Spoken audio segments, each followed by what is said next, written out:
Suzanne Godwin est agricultrice d'une petite exploitation depuis 10 ans dans la communauté de Tudun Adudgu, au centre du Nigeria.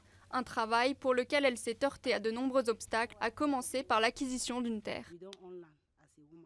En tant que femme, nous ne possédons pas de terre et quand on loue, on peut se retrouver avec une parcelle plus petite que celle que l'on voudrait exploiter.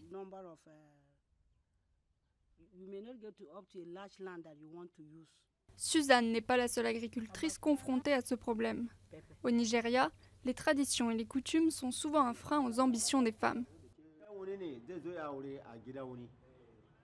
Conformément aux traditions, une femme vient d'une autre famille dans le but d'être mariée. Par conséquent, seul son père ou son mari peuvent lui faire don d'une terre. Elle n'a aucun droit d'en acheter une.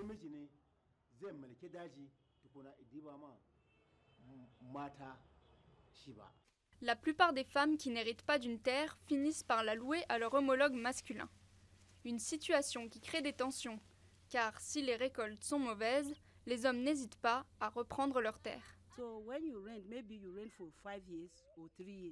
En général, on loue une terre pour 5 ou 3 ans. Après négociation avec le propriétaire, on utilise du fertilisant pour mieux exploiter la terre. Et c'est à ce moment-là que l'homme revient et décide de reprendre son exploitation.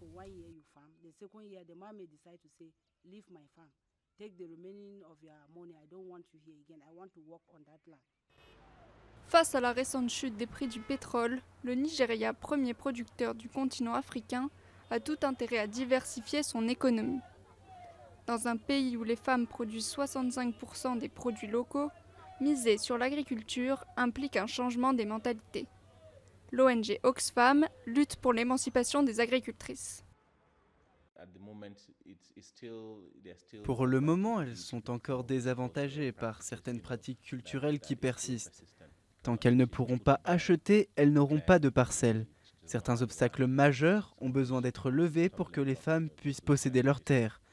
Les enjeux culturels et politiques, ainsi que les traditions, doivent être reconsidérés, et la loi sur l'occupation des sols a besoin d'être révisée.